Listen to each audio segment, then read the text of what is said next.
ఓం మహాగణాధిపతయే నమః. ఓం గురుభ్యో నమః. ఓం శ్రీమాత్రే నమః.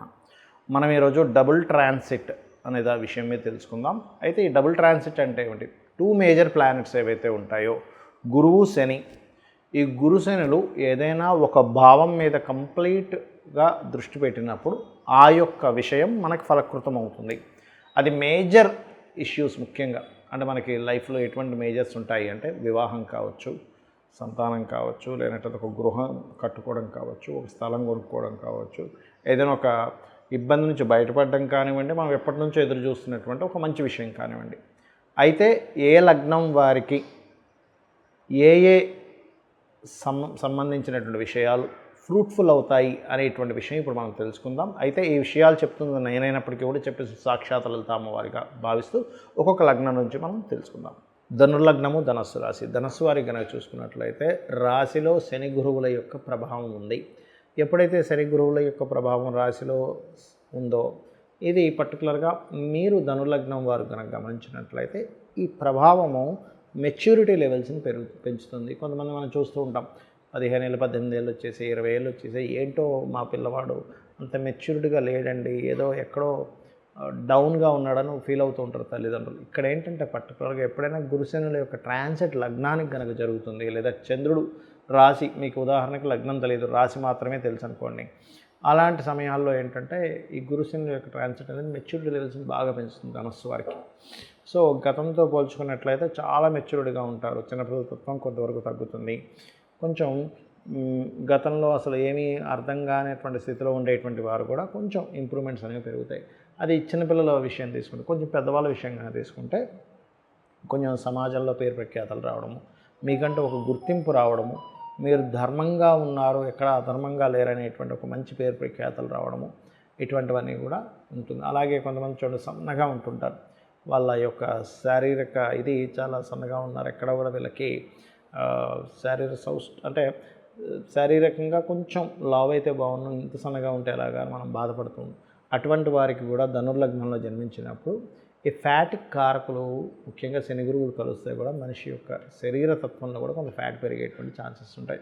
కొంతమంది చూడండి జిమ్స్కి వెళ్తూ ఉంటారు, రకరకాల ఎక్సర్సైజ్ చేస్తూ ఇంకా లావ్ అవ్వాలని ప్రయత్నం చేసేటువంటి వారు కూడా ఇది ఒక మంచి విషయంగా మనం చెప్పుకోవచ్చు. కాకపోతే ఇక్కడ ఎప్పుడైతే ఈ దశమం నుంచి కూడా మీకు కేతు జరిగాడో, ఇది ఒక రకంగా చెప్పాలంటే శని కర్మకారకుడు జీవుడు కూడా ఉన్నందుకు కొన్ని కొత్త కోర్సెస్ చేయడం, తద్వారా మీరు ఏదైనా ఉద్యోగ అవకాశాలు పొందడం, ఉద్యోగంలో గతంతో పోల్చుకున్నట్లయితే ఇంప్రూవ్మెంట్స్ రావడం కూడా జరుగుతుంది. కాకపోతే ఇక్కడ 9వ స్థానంలో కుజుడు, కేతువు కలిసి ఉన్నారు కాబట్టి బ్యాంక్ ట్రాన్సాక్షన్స్ చేసేటువంటి విషయంలో కొంత జాగ్రత్తగా ఉండండి. తండ్రి గారికి ఏదైనా కొంచెం హార్ట్ రిలేటెడ్ ఇష్యూస్ ఏమైనా ఉన్నట్లయితే కాస్త జాగ్రత్తగా ఉండాలి. మొదట 3 నెలలు ఈ గురుశని ట్రాన్సిట్తో పాటు కుజకేతువులు కూడా కలుస్తున్నారు కాబట్టి ప్రధానంగా ఈ యొక్క జాగ్రత్త అనేటువంటిది ఖచ్చితంగా తీసుకోవాలి. మరియు ఈ డబుల్ ట్రాన్సిట్ అవుతున్నటువంటి ప్రదేశాల్లో ముఖ్యంగా సప్తమం నుంచి గురువు, చతుర్థం నుంచి దశమ దృష్టితో శని చూస్తున్నాడు కాబట్టి మీకు అర్ధాష్టమ శని కూడా నడుస్తుంది. కాబట్టి మీరు ఏదైనా సరే ఒక ప్రాపర్టీ తీసుకునేటప్పుడు కన్స్ట్రక్షన్ రిలేటెడ్ సంబంధించినటువంటి అంశాలలో కాస్త 1-4 సార్లు అది ఎంత ఖర్చు అవుతుంది, ఏమైనా తొందరపడి ప్రారంభిస్తున్నామా, లేనట్లయితే తొందరపడి కోర్స్ ఏమైనా తీసుకుంటున్నామా అనేటువంటిది కొంచెం ఆలోచించాలి. బట్ డబుల్ ట్రాన్సిట్ ఎప్పుడు కూడా చాలా మెచ్యూరిటీగా మీకు తీసుకునే నిర్ణయాలు అంటే ఉపయోగకరంగా ఉంటాయి. లైఫ్లో టర్న్ తీసుకోవడానికి ఇది ఒక టైం. మీకు చెప్పాలంటే మనం అంటూ ఉంటాం ఏమంటే నాకు ఫలానా ఇయర్ నుంచి నాకు ఒక లైఫ్ టర్న్ అయింది అంటూ ఉంటాం. ఆ రకంగా మీకు లైఫ్ టర్న్ అయ్యేటువంటి సమయము ధనుర్లగ్నం వారికి డబుల్ ట్రాన్సిట్ లగ్నాన్ని చూస్తుంది. కాబట్టి ఇక మీరు చేయవలసిన దేవతారాధన లక్ష్మీ నరసింహస్వామి యొక్క ఆరాధన, గణపతి యొక్క ఆరాధన చేయండి, అన్ని విధాలా మీకు బాగుంటుంది. ఇక్కడ చాలామందికి ఏంటంటే సందేహం, ప్రతి లగ్నానికి గురువు కొన్ని లగ్నాలకి శుభుడైతే శని కొన్ని లగ్నాలకి శుభుడవుతాడు. ఇప్పుడు మరి డబుల్ ట్రాన్సిట్ పడ్డప్పుడు ఈ యొక్క విషయంలో మీకు ఫ్రూట్ఫుల్ అవ్వట్లేదు అంటే కొన్ని జాగ్రత్తలు తీసుకోవాలి. ఏమిటది? గురువు ఏ లగ్నాలకు శుభుడవుతాడు అని చెప్పి తీసుకుంటే మేషము, కర్కాటకము, సింహము, వృశ్చికము, ధనస్సు, మీనం గుర్తుపెట్టుకోండి. ఈ లగ్నాల వాళ్ళు గురువు శుభుడవుతాడు కాబట్టి శనికి సంబంధించిన రెమెడీ చేసుకుని ఉంటే మీకు ఈ డబుల్ ట్రాన్సిట్ అనేది యోగిస్తుంది. అంటే నువ్వులు దానంగా ఇవ్వడము, గోవులకు బెల్లం తినిపించడం, ఇటువంటివి చేయాలి. మరి శని శుభుడవుతాడో గురువు పాప అవుతాడు కొన్ని లగ్నాలకి. ఏ లగ్నాలకి?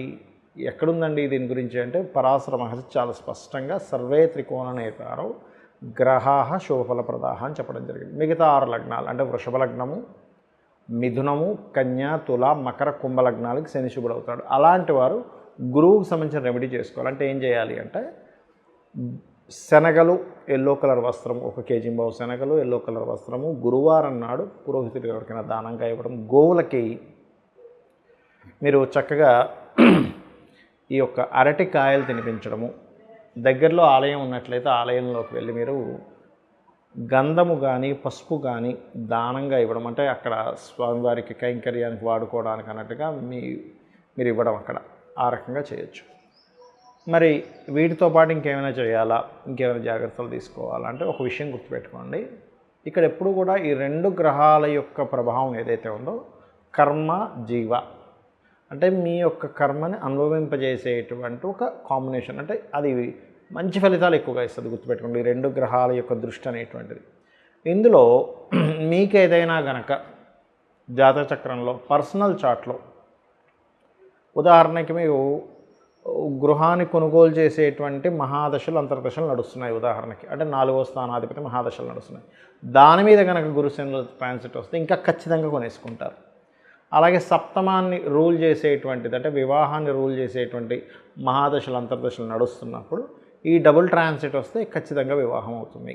అయితే ఇక్కడ కొంతమందికి అది బలహీనంగా ఉంటుంది ఒక్కోసారి. అంటే గృహయోగం మహాదశ నడుస్తుందండి, ట్రాన్సిట్ కూడా వచ్చింది, కానీ ఎక్కడో దగ్గర దాకా వచ్చి మిస్ అవుతుంది అంటూ ఉంటారు. అలాంటి వారికి ఏమిటి అంటే గృహానికి సంబంధించిన మణిద్వీప వర్ణన చేసుకుంటే ఇంకొంచెం దైవబలం తోడవుతుంది. అలాగే మరి కొంతమందికి ధనం ఇచ్చేవండి, ఇప్పుడు ధన సంబంధించిన మహాదశ నడుస్తుంది, ధనానికి ఉన్నటువంటి మహాదశలో అంతర్దశలో నడుస్తున్నాయి. కాకపోతే ఇక్కడ మనకి భుక్తినాథుడు ఇస్తున్నాడు కానీ ట్రాన్సిట్ కూడా కొంత వస్తుంది, కానీ ఎక్కడో మళ్ళీ ఇదిగో రేపు ఇచ్చేస్తాడు అనుకునే, రేపే మీకు మీ డబ్బులు తీసుకెళ్ళిపోండి అని చెప్పినటువంటి వ్యక్తులు ఎక్కడో మళ్ళీ లేట్ అవుతుంది, ప్రొలాంగ్ అవుతుంది అన్నప్పుడు ఓం సంపత్కరీ సమారూఢ సింధుర వ్రజ సేవితాయ నమః అని మంత్రం చేయండి. లేదా ఓం ధర్మాధ్యక్ష ధనాధ్యక్ష ధనధాన్య వివర్ధిని అని నమః అని చేసుకోండి. మరి కొంతమందికి సప్తమం మీద వివాహ సంబంధించిన కారకత్వాల మీద డబుల్ ట్రాన్సిట్ ఉంది, మహాదశలు నడుస్తున్నాయి, కానీ ఎక్కడో ఆగుతుంది. ఎందుకు అలా అవుతుంది అంటే వాళ్ళ పర్సనల్ చార్ట్లో సప్తమంలో కేతువో రాహువో ఏదో పాపగ్రహాలు ఉంటాయి, లేదా ప్రయత్న స్థానము అంటారు, అంటే ఎక్కువ ప్రయత్నం చేయవలసిన పరిస్థితి ఉంటుంది. అలాంటప్పుడు కూడా వాళ్ళు ఎక్కువ ప్రయత్నం చేయాలి వివాహం గురించి. అలాంటి వారు ఓం కామేశబద్ధ మాంగళ్య సూత్ర శోభిత కందరాయ నమః అనే మంత్రం చేస్తూ ఉండాలి. అప్పుడు వాళ్ళకి తొందరగా సెట్ అవుతుంది.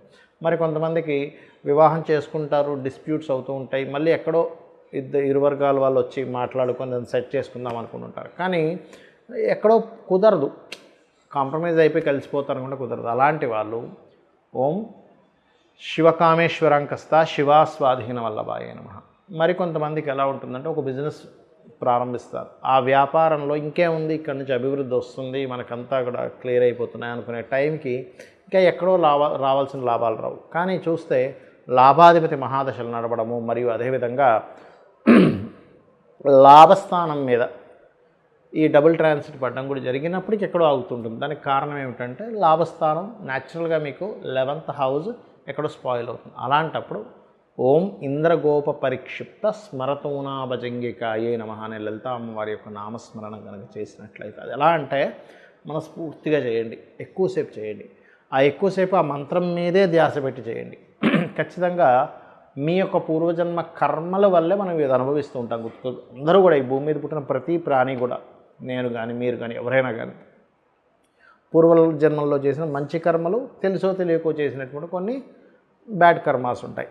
దానివల్లే మనిషి మంచి అనుభవించడం కానీ, ఒక హోదాలోకి వెళ్ళడం కానీ, ఒక మంచి ఉద్యోగం రావడం కానీ ఇవన్నీ జరుగుతుంటాయి. ఒక ఇబ్బంది పడడం కూడా దానివల్లే జరుగుతుంది. అయితే పాపకర్మను దగ్ధం చేసేటువంటి శక్తి అమ్మవారి నామాలకి, అదేవిధంగా సూర్య నమస్కారాలకి, ఏదైనా ఆలయానికి వెళ్ళి అక్కడ ఏదైనా మీరు చేసే సేవ వల్ల తొలగుతుంది అని శాస్త్రాలు చెప్తున్నాయి. కాబట్టి ఈ మంత్రం సంబంధించినవి చేయండి. అదేవిధంగా మరి కొంతమందికి అప్పులు తీరాలండి, 5th హౌస్ మీద శుభగ్రహ సంబంధాలు వచ్చాయన్నారు. 5th హౌస్ అంటే అప్పుకు నెగేటింగ్ హౌస్ అంటారు కదా, మరి అలాగా అనుకునేటువంటి వారు ఓం అపర్ణాయే నమః. ఇలా మనం 1000 నామాలకి 1000 విషయాల గురించి మనం ఆల్రెడీ యూట్యూబ్లో చెప్పుకున్నాము. మీరు అందులోంచి కూడా కావాలంటే తీసుకోవచ్చు. అయితే ఇక్కడ ఏ నామాన్నైనా మీరు ఉదయం పూట కానీ సాయంత్రం పూట కానీ చేయండి. అలా అని మీరు చాలామందికి సందేహం ఉంది, ఏమంటే స్త్రీలు చేసేటప్పుడు 3 రోజులు గ్యాప్ వస్తుంది కదా, అప్పుడు పరిస్థితి ఏమిటంటే ఏమీ భయపడాల్సిన పని లేదు. అదేవిధంగా మరి కొంతమందికి సందేహాలు ఉన్నాయి. ఏంటంటే మా ఇంట్లో ఎవరో చనిపోయారు, 11 డేస్ అయిపోయింది కానీ 1 ఇయర్ వరకు చేయకూడదు అంటున్నారు. అలాంటివి ఏమీ లేదు. 11 డేస్ తర్వాత నుంచి మీరు చేసుకోవచ్చు, ఇంట్లో పూజ ఎవ్రీథింగ్. కాబట్టి చేయండి. ఖచ్చితంగా మీకు అమ్మవారి అనుగ్రహంతో మీకు అన్ని శుభాలు కలగాలని మనస్ఫూర్తి కోరుకుంటూ శ్రీమాత్రే నమః.